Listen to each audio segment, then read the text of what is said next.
Udeid Air Base, the largest United States military installation in the Middle East, is reportedly under attack. Unverified reports suggest that loud explosions followed by sirens were heard at the base in Doha.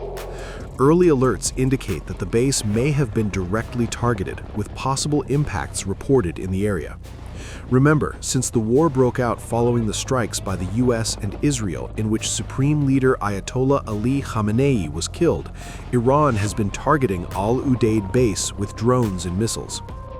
The attack, if confirmed, would mark one of the most direct strikes against US forces in the Gulf since the conflict escalated between Iran, Israel, and their allies. Iran's direct hit also could mark a major escalation, potentially pulling the United States even deeper into a widening Middle East war. Iran is targeting Al Udeid Air Base mainly because it is the most important US military hub in the Middle East. Hitting it sends both a military and political message to Washington. Here are the key reasons.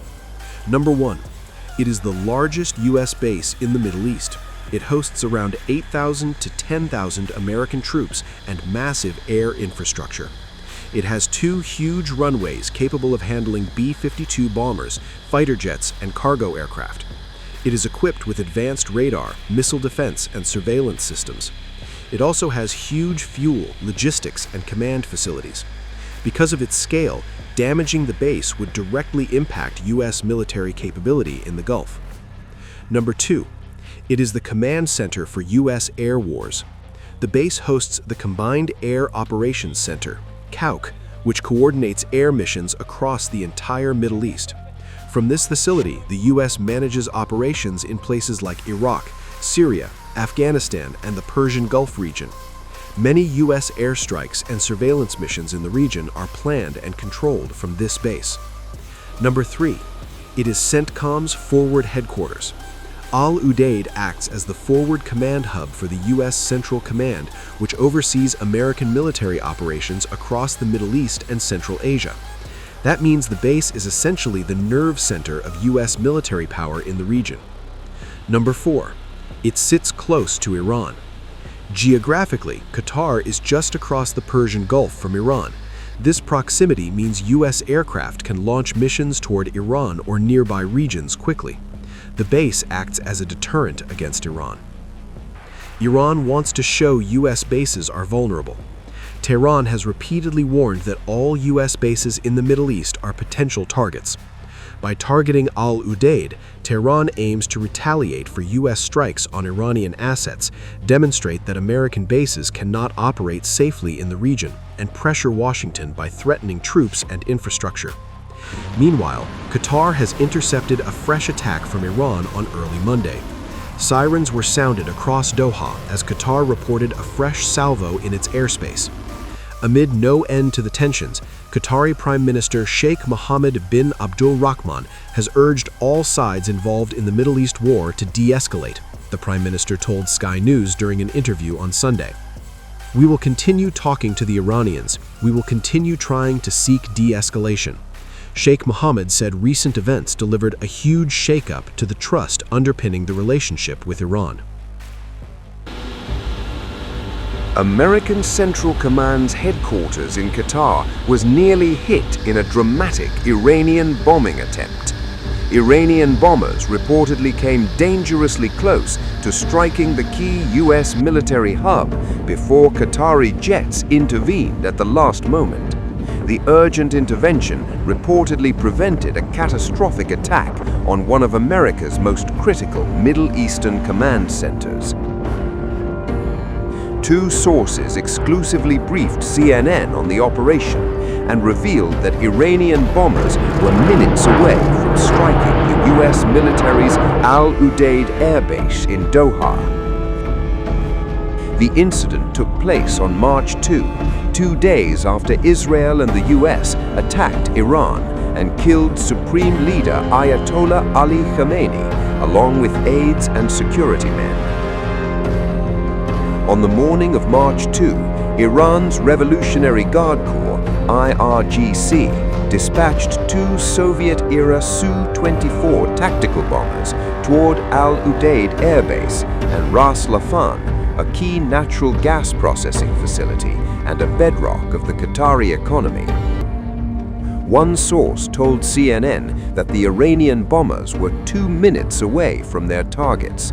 The second source said that the Iranian planes were visually identified and photographed carrying bombs and guided munitions. Soon, the Qataris issued a warning over radio, but to much surprise, they didn't receive any response from the Iranian bombers. Sources said the planes had switched to a flying altitude of 80 feet to evade radar detection. Due to time constraints and based on the available evidence, the aircraft were classified as hostile.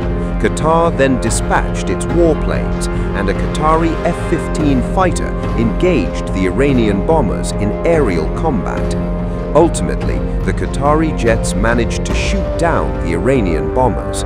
Qatari Foreign Ministry spokesman Majid Al-Ansari told a briefing on March 3 that the Iranian planes crashed into Qatar's territorial waters and a search is underway for the crews. The incident marks Iran's first daring operation over Qatar, using a manned aircraft to target a neighboring country since Khamenei's death. And also, for the first time, the Qatari Air Force has engaged in air-to-air combat.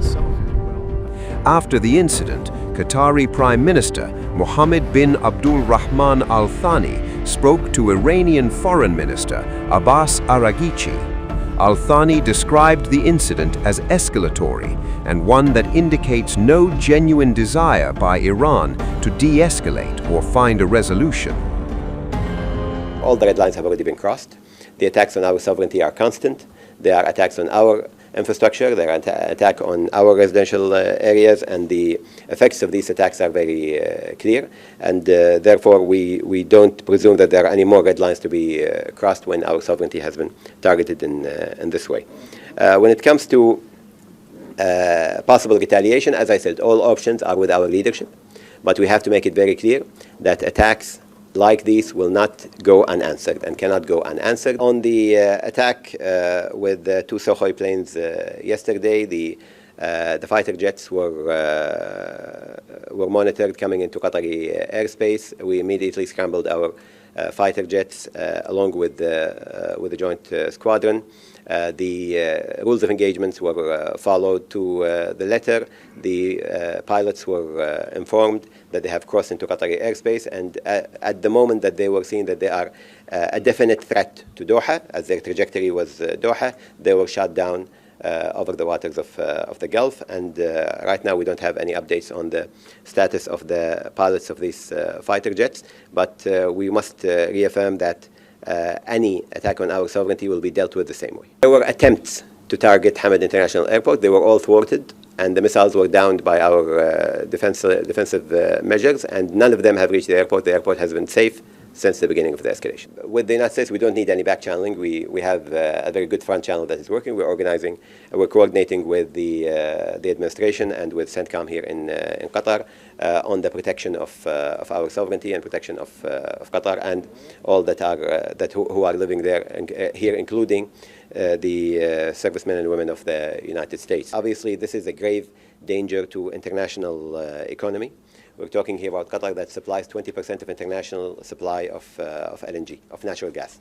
And therefore, it is a very important player, one of the most important players when it comes to energy in the world today. A lot of dependency is on our supplies when it comes to natural gas, and we have proven ourselves historically to be a dependent and reliable partner when it comes to providing energy supplies to the world. The incident was unusual. Typically, Iran's retaliation has been in the form of missiles or drones. According to regional governments, the Iranian regime has fired more than 400 ballistic missiles and more than 1,000 drones at Arab states along the Gulf since the US-Israeli attack.